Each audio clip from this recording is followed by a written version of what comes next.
So I have shared my screen. Can you see it? Yes, we can see your screen. Yeah. Perfectly fine. Do you have any videos that you want to see if they work or not? Oh, yeah. Thanks for your suggestion.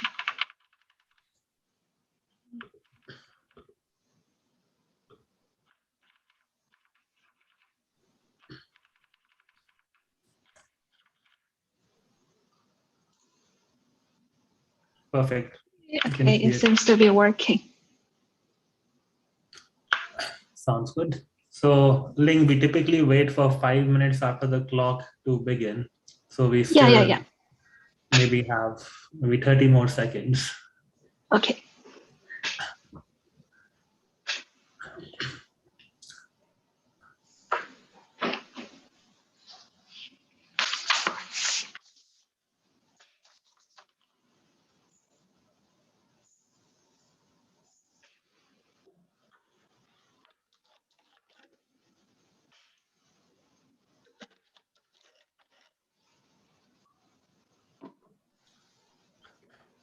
Welcome everyone to the CSL seminar. Today we have Ling Pan with us. So Ling Pan is a PhD student at Tsinghua University. Her research interests are in deep reinforcement learning and multi-agent systems. Ling is a recipient of Microsoft Research Asia Fellowship, and she has spent plenty of time in other institutions such as Oxford and Stanford. So today, Ling is going to be talking about robust, efficient, and practical reinforcement learning. We are very excited to have you, Ling. Looking forward to your talk. Now, before I hand over it to you, let's also thank Tao for organizing this talk. And I recommend, or if you can switch on your videos, please do. It's always good for the speaker to see faces instead of blank screens. So if you can do it, please switch on your videos. With that, Ling, please take it away. Yeah. Thank you very much. Thank Pauke for the kind introduction, and thank Tao for the arrangement. Hello, everyone. This is Ling Pan from IIIS Tsinghua University, and I'm very excited to be here. Thank you all for coming and listening to the talk. My topic for today is towards robust, efficient, and practical reinforcement learning. Deep reinforcement learning has been widely adopted in many challenging tasks, including single-agent Atari games, two-player zero-sum games such as Go, and multi-agent partially observable games such as StarCraft 2. It has also achieved significant progress in robotics, transportation, and so on. Let's first talk about some of its challenges, which motivates what I am going to talk about today. In reinforcement learning, the agent typically relies on the value function to maximize the expected long-term rewards, which estimates how good or bad a state is. Therefore, accurate value function estimation is an important task. In addition, the agent has to interact with the unknown environment to learn by experiences, which usually requires a large amount of samples. As a result, another critical challenge is efficiency. What's more, it is challenging to apply reinforcement learning to practical applications due to the complex and usually high-dimensional environment. In today's talk, I will present our recent research works about how we tackle these three core challenges in reinforcement learning. This is the outline for today's talk, and I will start with robust value function estimation, with a focus of the Boltzmann Softmax operator in reinforcement learning and multi-agent RL. DDPG generalizes DQN to continuous control, but also inherits the well-known overestimation problem from DQN. Let's consider a simple example. Alice ranks #1 in her class. When she takes the exam, she thinks that she can also rank #1 in the grade. Well, she probably overestimates herself. Even though she is #1 in her class, she also has to compete with other #1s from other classes. This is an example of overestimation in daily life. From this figure in the middle, we observe that for DDPG, the estimated value is much larger than the true value and results in large overestimation bias, which hurts the performance. TD3 applies double estimators to mitigate this problem. However, we find that TD3 introduces a new problem in which it suffers from large underestimation bias, where the true value is much larger than estimation and can also negatively affect the performance. Therefore, we investigate an important problem in our joint work in NeurIPS 2020. Can we achieve better value estimation? In fact, the Boltzmann softmax distribution has been widely adopted in reinforcement learning, like exploration, entropy regularized RL, and so on. It also possesses some good properties. Given the potential of the Boltzmann softmax distribution, can we leverage its power for better value estimation? To estimate the value function, the softmax operator induced by the Boltzmann softmax distribution is defined in equation 1, where beta denotes the non-negative inverse temperature parameter. This can be considered as a weighted combination of Q values in the action space. In the extreme case where beta is close to 0, it is close to the mean or average operator. In another extreme case where beta approaches to infinity, it is close to the max operator. However, it is very challenging to apply the softmax operator for value function estimation. It violates an important non-expansion property whose definition is shown here, where the difference between the summaries of two different functions must be no larger than the largest difference between the functions. This is a vital and widely used sufficient property to guarantee the convergence of the planning and learning algorithm. Without such property, the algorithm may misbehave and can incur convergence issue. In addition, the calculation involves integral and can be computationally intractable in continuous control. Finally, how can we best leverage the operator for better value estimation? To tackle the first challenge, we provide a new analysis showing that the difference between the value function induced by the softmax operator and the optimal can be bounded. This result paves the way for the use of the softmax operator for value function updates in continuous action space, as the error can be controlled in a reasonable scale, and non-convergence for the softmax operator is different from divergence or oscillation with an arbitrary range. We also propose a practical approximation to the softmax operator based on important sampling and sample noise clipping to avoid large variance. And we can obtain a robust estimate of the softmax Q value. Before presenting our main algorithm design, we deep dive into the softmax operator and uncover a fundamental benefit, the smoothing effect. We designed a car move environment where the car can move to left or right. The reward is 2 in a faraway region from its initial position x0, while the reward is 1 in a nearby region. We directly apply the softmax operator upon a baseline method, which uses softmax for value function estimation. To purely demonstrate the effect of the operator and for simplicity, we use DDPG as the baseline method. The figure shows the result for running 100 times, where using the softmax operator outperforms its counterpart in efficiency and performance. And now we analyze why.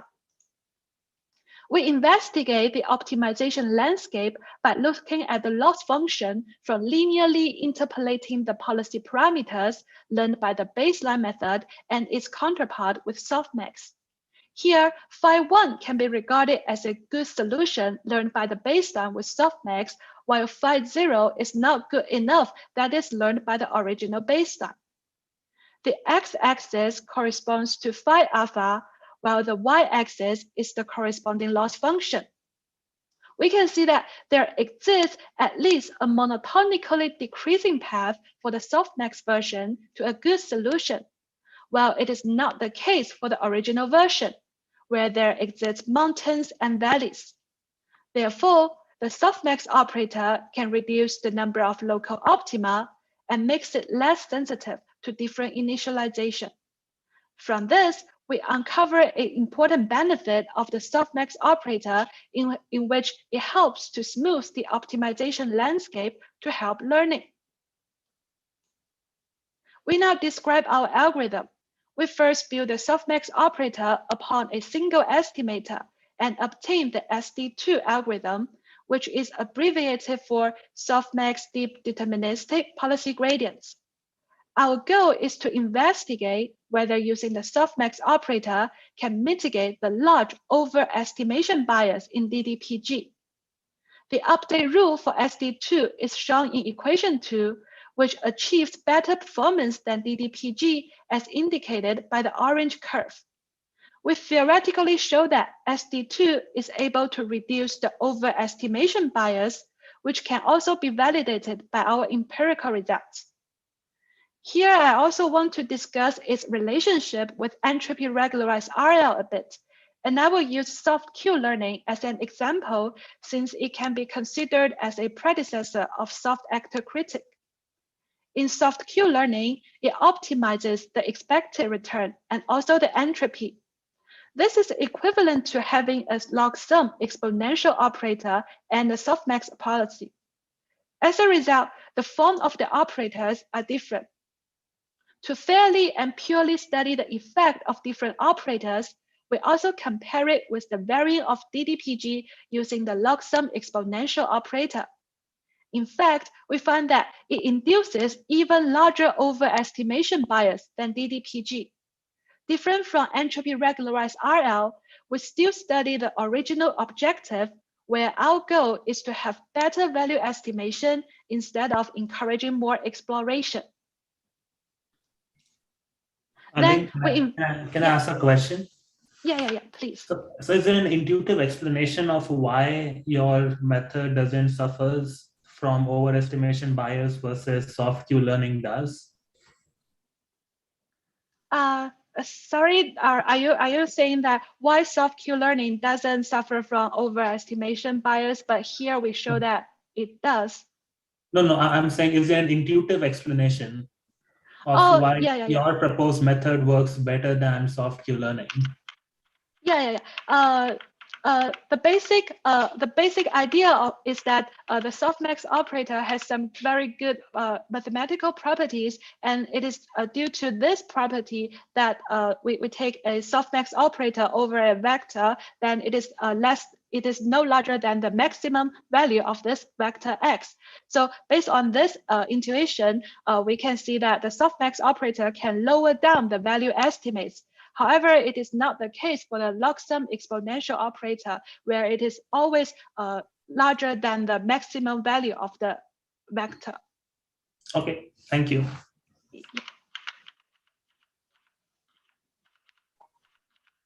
Can I ask another question? Yeah, please. So when you use the softmax operator, does it lead to a biased solution? Like, is the policy that you learn with the softmax operator, is it biased in some way, or is it like the same as the optimal policy, which is like deterministic in the MDP, right?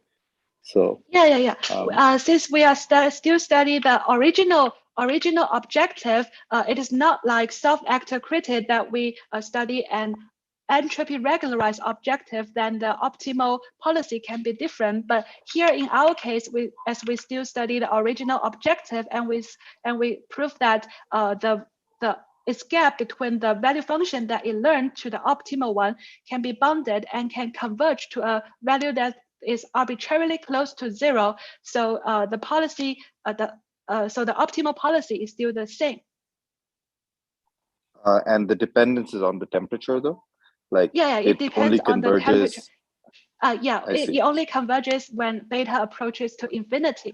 In that case, and so practically, do you like increase beta as you like go along, or like if it only converges when beta goes to infinity, do you like have a schedule on beta, or how does that? Yeah, this is a very good question. And in our work, in this work, we do not have a dynamic schedule of beta, but in our next work, we propose a dynamic scheduling rule of the temperature, and I will introduce it later. Cool.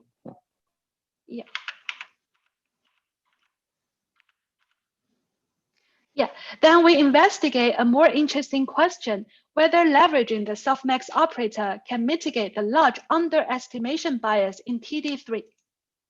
In fact, a direct way to combine softmax with TD3 will result in even larger underestimation bias, which is ineffective for providing better value estimates.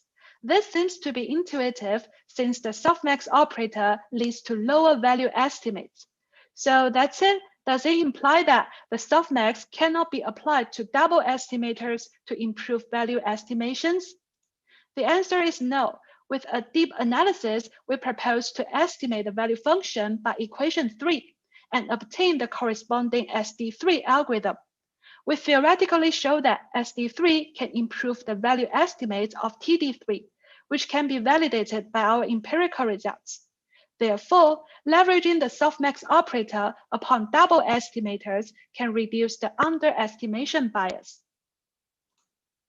We compare SD3 with state-of-the-art methods, including TD3, SAC, and DDPG. This figure demonstrates that SD3 achieves results comparable to or outperforms state-of-the-art methods, and this video shows its learning behavior.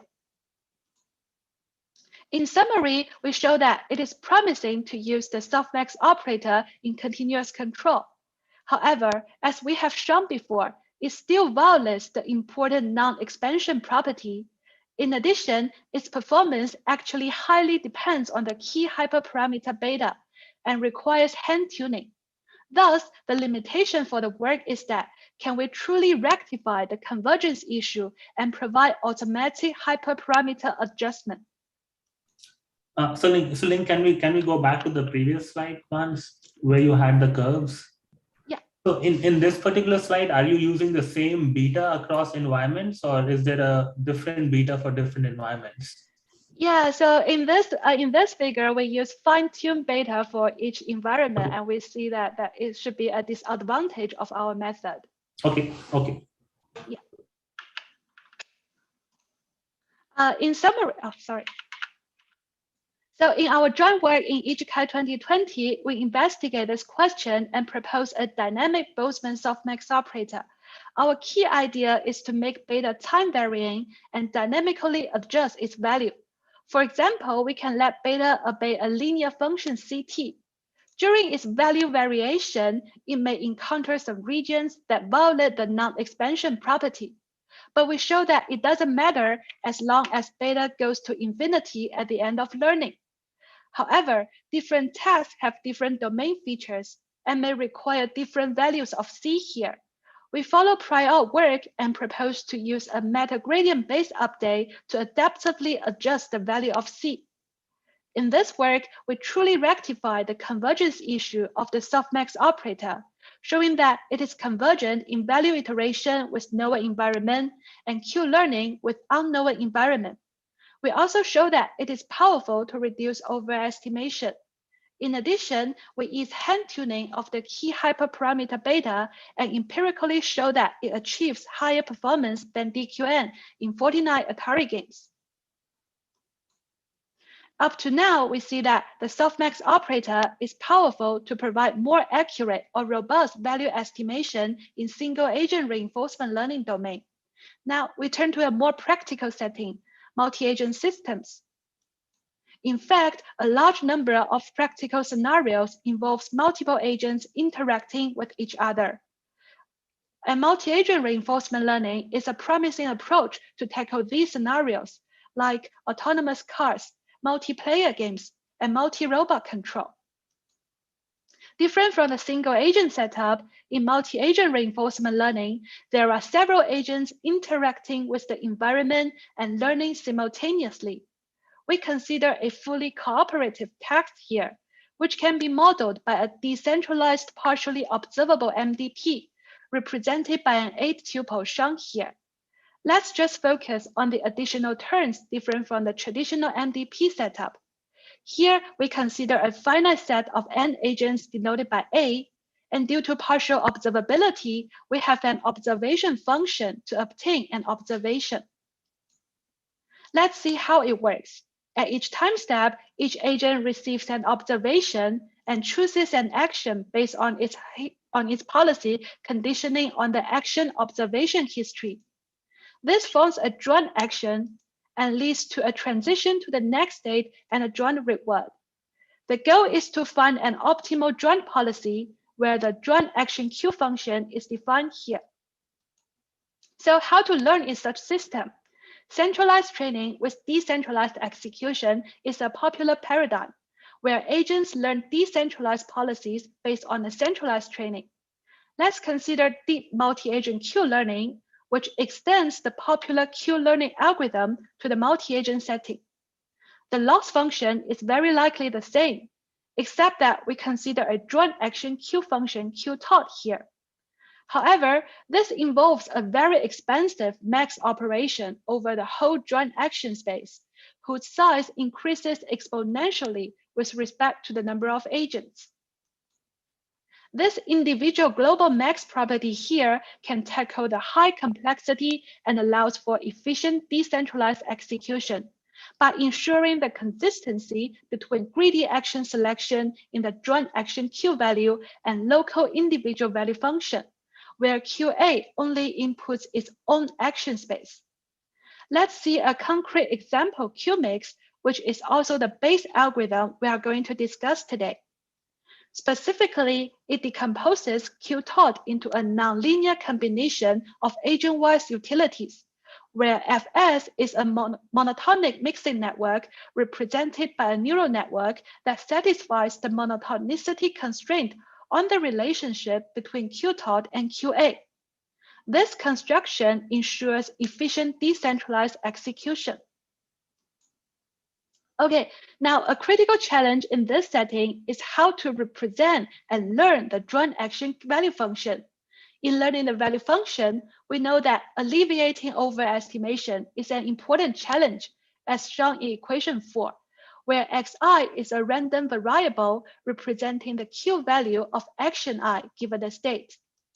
In fact, in our joint work in Europe's 2021, we found that overestimation is more challenging in the multi-agent case than the single-agent setting, mainly due to the exponentially sized joint action space.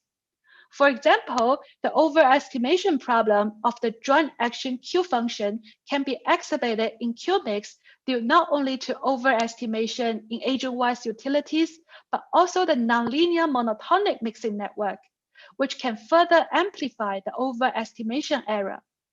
Let's just see a very intuitive example here. Suppose there are n agents, each agent has k actions, and the Q value for each action given the state is independently drawn from a uniform distribution from 0 to 1. Then the maximum expected value of xi is 0.5, while the expectation of the maximum value of xi is shown here, which quickly approaches to 1 as the size of the joint action space increases exponentially with the number of agents. However, this problem has received little attention in multi-agent RL. Here, we consider a predator-prey task where 3 slower predators need to coordinate to capture a faster prey to solve the task. We consider a fully cooperative setting with a pre-trained prey. We observe that QMIX, which corresponds to the blue curve, suffers from a severe performance drop, exploding value estimates and gradients, and also continuously growing weights in the monotonic mixing network. In fact, QMIX already uses double DQN to estimate its target value. However, this is far from enough to tackle the severe overestimation bias in the multi-agent domain. Surprisingly, even applying clipped double Q learning from TD3 to the multi-agent setting does not resolve the problem. We also proposed an intuitive gradient regularization method and tried Softmax DQN. However, these methods all fail, which take an indirect approach to reduce the overestimation of the joint action Q value. Therefore, mitigating overestimation in multi-agent RL is particularly important and challenging. In our paper, we propose to directly penalize large joint action Q values to avoid value estimate explosion. However, directly penalizing large joint action Q values can push their values towards 0 using a large underestimation bias. Instead, we introduce a baseline into the penalty to better trade off learning efficiency and stability. Specifically, the new learning objective penalizes joint action Q values deviating from the baseline by adding a regularizer to the loss. Now, the key question is how to choose the baseline. A potential choice for the baseline is the n-step return. However, as it still involves Q-taught, the value estimation can still grow extremely large despite being discounted, yielding estimates that almost coincide with those of QMIX. Instead, we propose to use the discounted return as the baseline to regularize learning, which allows the value estimates to remain grounded by real data. As shown in the figure, it effectively avoids particularly large value estimations and stabilizes learning. However, while the regularized learning objective is effective in resolving value explosion, it can still overestimate due to the use of the max operator when computing target value estimates. To further mitigate the overestimation bias in the joint action Q function, we adopt the Softmax operator, which has shown great potential in reducing overestimation bias in place of the max operator in single agent domains. Specifically, the Softmax operator is defined as in equation 6, where beta is the inverse temperature parameter. Unfortunately, computing the Softmax operator in the multi-agent case can be computationally intractable due to the exponentially sized joint action space. In addition, as the action space in the multi-agent case is much larger than that in the single agent case, some joint action Q value estimates can be unreliable due to a lack of sufficient training. Thus, directly taking them all into consideration for computing the Softmax operator, as in the equation here, can result in inaccurate value estimates.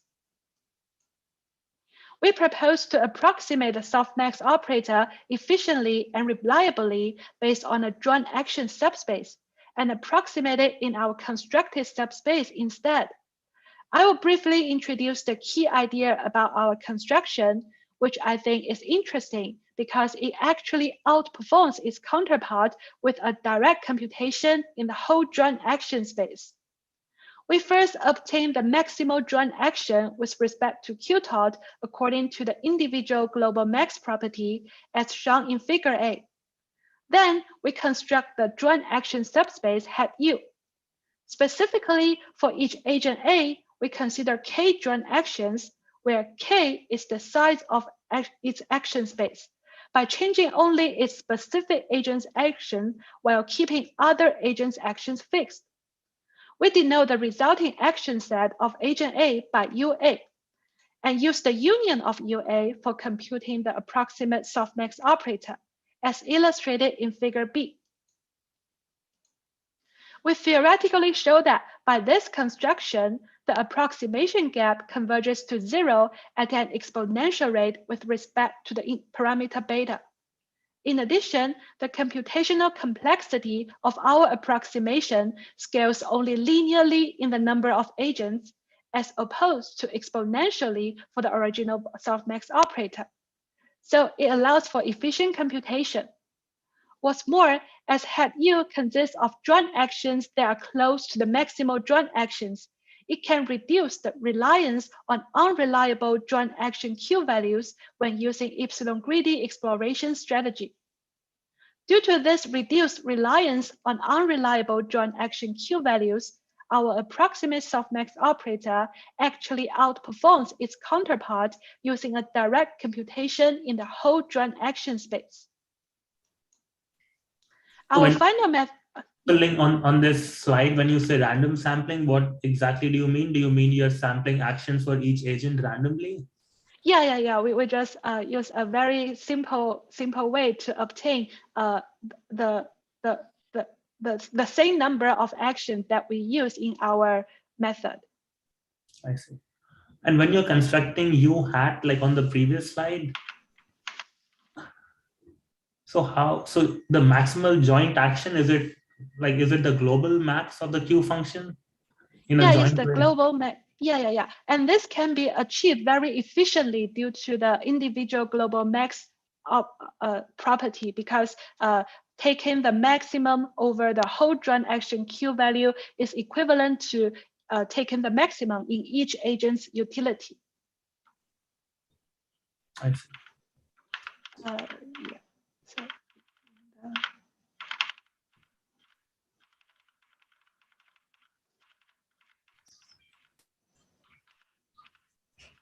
yeah, it's due to this property so that we can take the maximum action very efficiently. However, for computing the softmax operator, we need to go over the whole joint action space, but its computation is exponential. I see. Okay.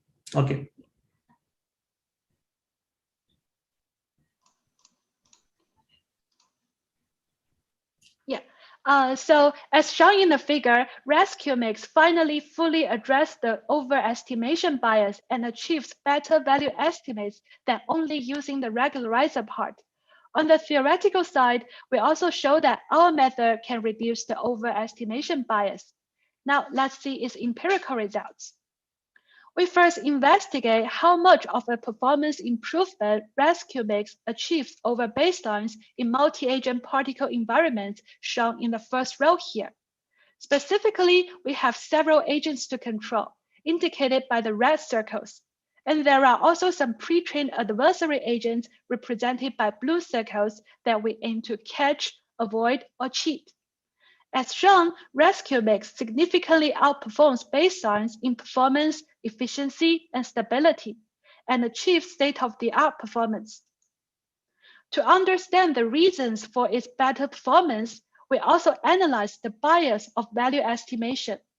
The figure shows the normalized bias of value estimates, and we get that QMIX fully mitigates the overestimation bias. In addition, it achieves the smallest bias, resulting in stable performance and outperforming all other methods.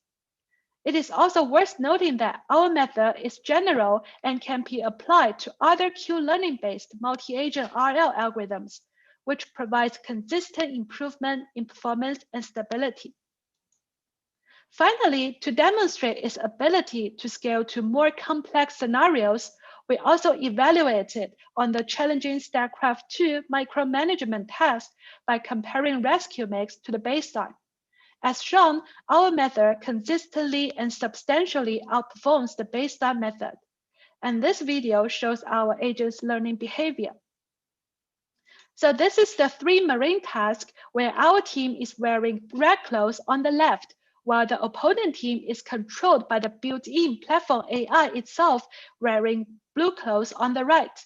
Each team consists of 3 marines, and the task requires agents to coordinate their actions to focus their attention on a specific opposing agent. Yeah, so let's see its learning behavior. And the grid above each agent denote their blood levels. We can see that they focus fire on a single opponent at a time and attack collectively to win this battle.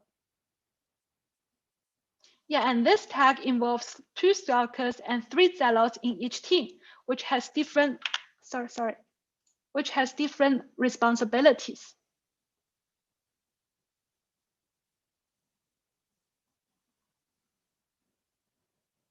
We can observe the grid above them because it denotes their blood level.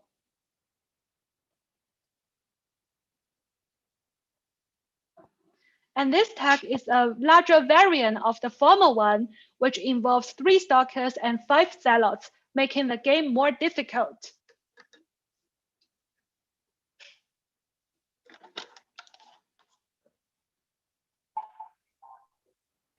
And this is an asymmetric task where our team consists of 2 colossi, where the opponent team has a large number of 64 zerglings.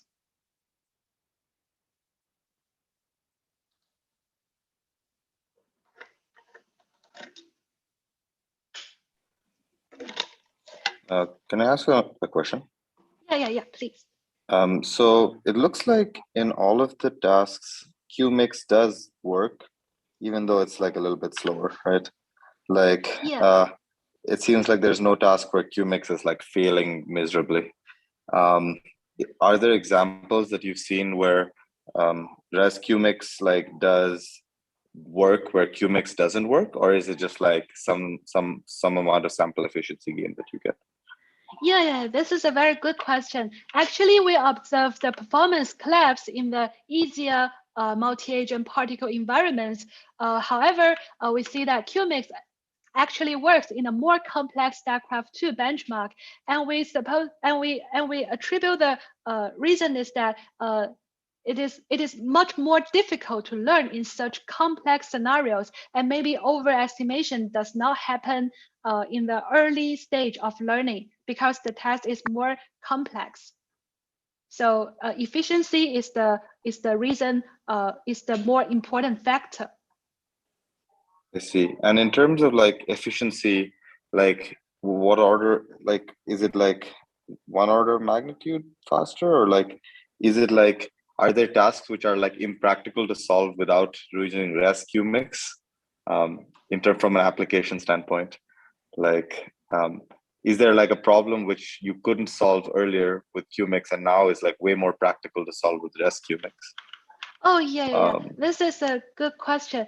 This is a good point because actually in our theoretical analysis, we found that the loss function actually equals to a new form of the Boltzmann operator, which also considers the episodic return in its value estimates. So we think that why we are more efficient is because we are still propagating back the information in the episodic return back to its value estimates.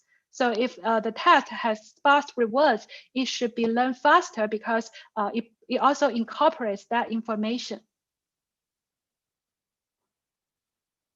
Okay, thank you.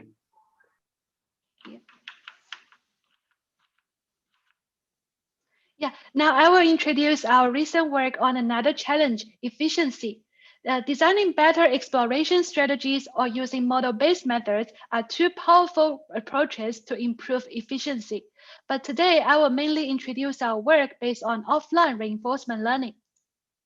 Reinforcement learning can be typically thought of as an active learning paradigm with online interaction.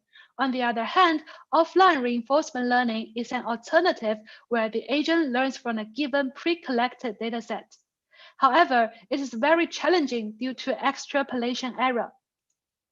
There has been many recent works to tackle this problem based on conservatism, either based on the principle of critic regularization or behavior regularization. For example, TD3 with behavior cloning as a behavior turn to the actor's objective. However, its performance largely depends on the quality of the dataset. On the other hand, conservative Q-learning, abbreviated as CQL, addresses the extrapolation error by adding a regularizer to the critic loss. It aims to minimize Q values for state action pairs sampled from a uniform distribution or the policy, while maximizing the Q values for state action pairs in the dataset to be large. We will see later that although it is more flexible, its performance degrades dramatically with an increasing number of agents. Although offline RL has achieved recent success, many practical scenarios involve multiple agents as mentioned earlier. Therefore, offline multi-agent reinforcement learning is crucial for solving real-world tasks. And here shows a schematic for offline multi-agent RL. We consider the type of multi-agent actor critic algorithms here. In fact, there are two kinds of approaches. One is based on a centralized value function, which is similar to what we have introduced before in QMIX, and also in the multi-agent DDPG algorithm. For each agent I, its critic has access to the global state and all other agents' action during training to address the non-stationary issue. On the other hand, its actor only takes its local observation as input, which allows for efficient decentralized execution. The loss functions are shown here, which is similar to that of DDPG, except that we handle QI and PI here. Although using centralized critics is a promising approach, it introduces scalability issues due to the action space. On the other hand, independent learning approaches train decentralized critics that take only the local observation and action as input in the critic. Look at the figure here. In decentralized learning, from the perspective of each agent, it simply treats other agents as part of the environment. Although the transition dynamics become non-stationary in this way, it has achieved surprisingly good empirical performance in practice as shown by recent works. Due to this simplicity, we illustrate our algorithm based on the decentralized learning paradigm here, where all baseline methods are built upon the independent TD3 algorithm, but it also works for the centralized training paradigm. Observing recent success of independent PPO and multi-agent PPO, both of which are based on the PPO algorithm, we find that online RL algorithms can be transferred to the multi-agent scenarios through either decentralized training or a centralized value function without bells and whistles. Hence, we naturally accept that offline RL algorithms will also transfer easily when applied to multi-agent tasks. Surprisingly, we observe that this is not the case. We design a spread environment as shown in the figure, which involves n agents and n landmarks with one-dimensional action space to demonstrate the problem and reveal some interesting findings. For the multi-agent setting in the spread task, n agents need to learn how to cooperate to cover all the landmarks and avoid colliding with each other or arriving at the same landmark by coordinating their actions. This figure demonstrates the performance of the multi-agent version of TD3 plus BC, CQL, and our method in a median replay dataset with 2 agents. As multi-agent TD3 plus BC is based on behavior regularization that compels the learned policy to stay close to the behavior policy, its performance largely depends on the quality of the dataset. Moreover, it can be detrimental to regularized policies to be close to the dataset in the multi-agent setting due to the decentralized training and the resulting partial observations. On the other hand, multi-agent CQL performs much better than multi-agent TD3 plus BC. This figure demonstrates the performance improvement percentage of multi-agent CQL over the behavior policy with an increasing number of agents. However, we find that its performance degrades dramatically as there are more agents. Towards mitigating the performance degradation, we identify a key issue in it. The figure here visualizes the Q function landscape of multi-agent CQL during training for an agent in a time step, with the red circle corresponding to the predicted action from the actor, and the green triangle represents the action predicted from the actor after the training step, where we observe that the policy gets stuck in a bad local optimum. It is worth noting that the first-order policy gradient method is prone to local optima, where the agent can fail to globally leverage the conservative value function well, and thus leading to suboptimal, uncoordinated learning behavior. Therefore, solely regularizing the critic can be inefficient for multiple agents to learn good policies for coordination. We have tried simply increasing the learning rate for the actor or just increase the number of updates, but these trivial methods do not work, and we need a better solution than blindly tuning the hyperparameters. Note that the problem is exacerbated more in the offline multi-agent setting, not only due to the exponentially sized joint action space with respect to the number of agents, but also the nature of the multi-agent task. Typically, in the multi-agent task, it requires each of the agents to learn a good policy for a successful joint policy. For example, in a basketball game, where there are 2 competing teams, each consisting of 5 players, when one of the players passes the ball among them, it is important for all the teammates to perform their duties well in their roles to win the game. As a result, if one of the agents in the team fails to learn a good policy, it can fail to cooperate with other agents for coordinated behaviors and lose the ball, which leads to an uncoordinated global failure. Based on this insight, we propose a simple yet effective method based on CQL called offline multi-agent reinforcement learning with actor rectification to better leverage the conservative value function via an effective combination of first-order policy gradient and zeroth-order optimization methods. Towards this goal, we add a regularizer to the actor loss, which encourages the actor to mimic actions from the zeroth-order optimizer that maximizes Q values so that it can escape from bad local optima to combine the best of both worlds from first-order policy gradient and zeroth-order optimization methods. Note that this is different from TD3 plus BC based on behavior cloning, where the action comes from the dataset and is dependent on the quality of the dataset. Now we briefly describe how our zeroth order optimizer works. Our sampling mechanism is motivated by evolution strategies.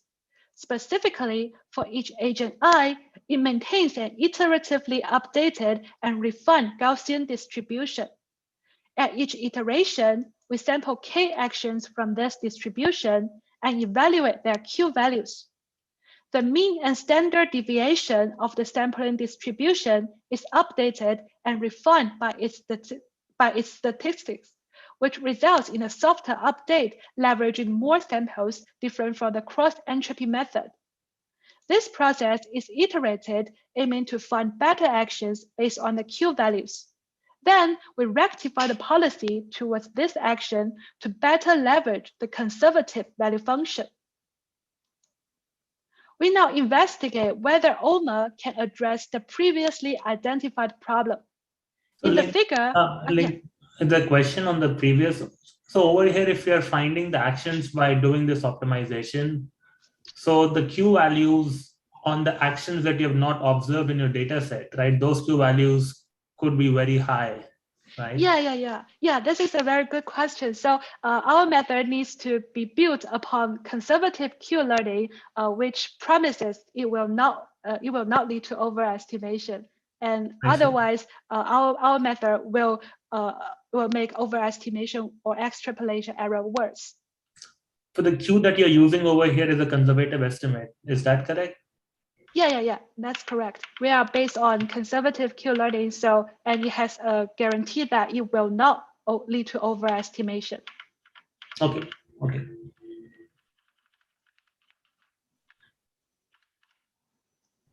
So we now investigate whether OMAR can address the previously identified problem. In the figure, the blue square corresponds to the action from the updated actor using OMAR. In contrast to the policy update in CQL, OMAR can better leverage the global information in the critic and help the actor to escape from bad local optima, and also achieves better performance. Besides the algorithm design, we also provide a safe policy improvement guarantee. The figure shows the performance improvement percentage of OMAR over multi-agent CQL with varying number of agents, where OMAR always outperforms multi-agent CQL. We also notice that the performance improvement is much more significant in the multi-agent setting than the single-agent case, which echoes with what is discussed above, that the problem becomes more critical in scenarios with more agents that requires each of the agents to learn a good policy to cooperate for solving the task. We now further include the results of our method in the online setting by comparing it with multi-agent TD3, since the problem can also happen in the online learning case. We aim to investigate the effectiveness of our method in different settings, such as online or offline single-agent or multi-agent RL, corresponding to different quadrants in the figure here. As shown, our method is generally applicable in all different settings, with a more significant performance improvement in the multi-agent domain than the single-agent setting, which requires a coordinated joint policy. By comparing the upper and lower parts of the figure, we also find that it is much more effective in the offline setting than the online case, because the agents cannot explore and interact with the environment. Intuitively, in the online setting, if the actor has not well exploited the global information in the value function, it can still interact with the environment to collect better experiences for improving the estimation of the value function and provides a better guidance for the policy. However, no exploration and interaction with the environment for new data collection are allowed in the offline setting. Thus, it is much harder for an agent to escape from a bad local optimum and difficult for the agent to best leverage the global information in the critic.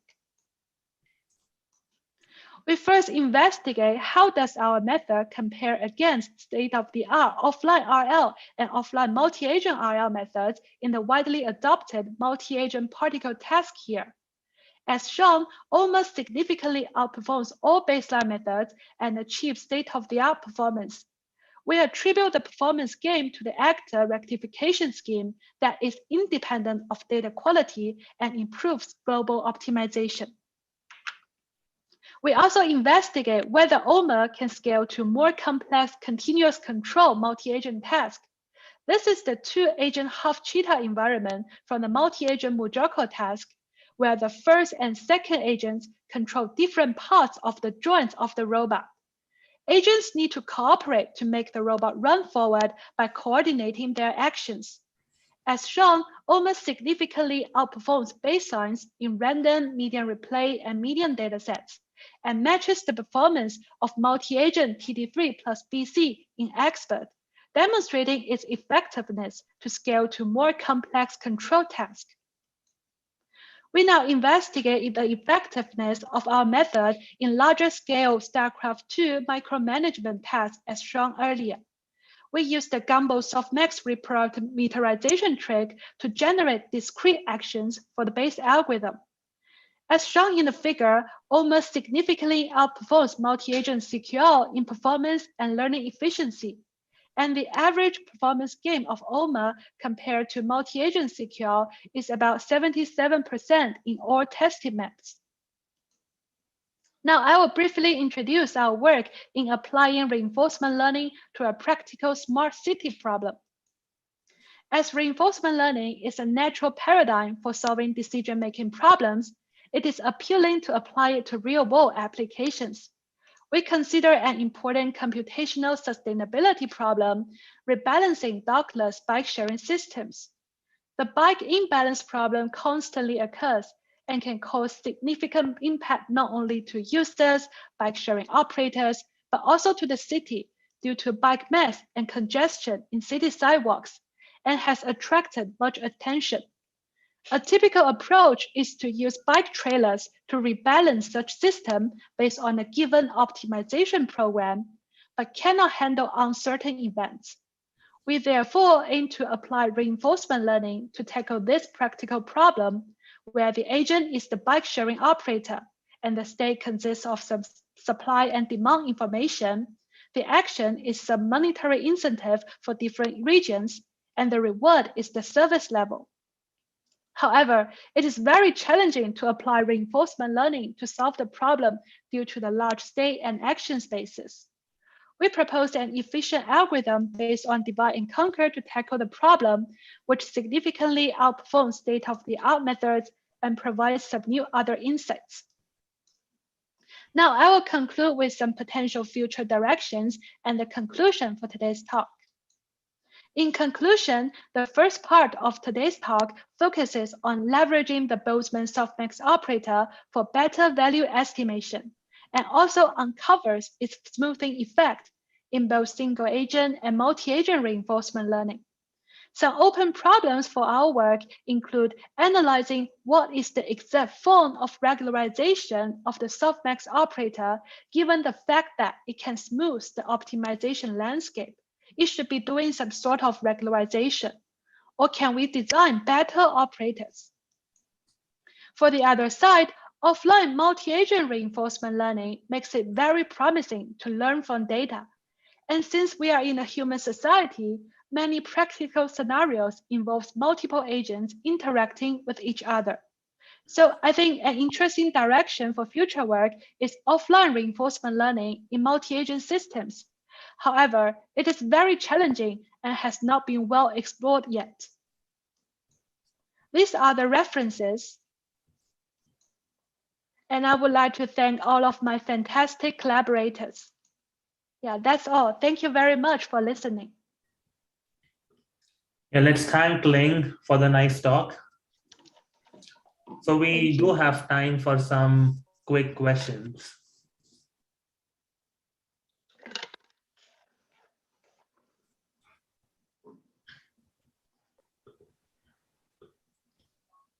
Anyone?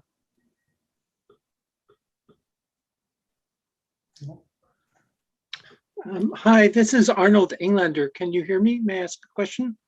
Yeah, please. So in your notions of efficiency, I see that you measure episodes. Is there any work that you've done in which you measure efficiency in terms of time steps, or are they one and the same? Computational time steps. Computational time steps. Do you mean the time steps that are conducted with interaction with the environment? Yes. Yeah. So here we for the offline setting we do it in this way, and I have also done some works in the online setting, like designing better exploration strategy or using the model-based RL methods that we measure the performance where the x-axis is the number of interactions that we interact with the environment. Yes. So first, I should have begun by saying I really enjoyed your talk. It was absolutely wonderful.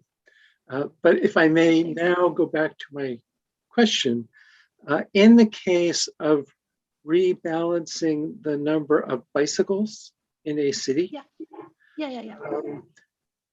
have you or your colleagues done any work in terms of how many hours are you allowed to use before it's no longer of consequence? Oh, yeah, this is a good point, and we haven't done that yet. We do not consider the running time in our work. Thank you. But nonetheless, I want to thank you because this is absolutely wonderful work. Yeah, thank you very much. So Ling, have you thought about applying some of these algorithms to real robotic problems? Not yet. Because in our lab we do not have the real robot for us to experiment with. Okay, no worries. So let's thank Ling once again. And so Ling, you have some meetings scheduled. So do you have the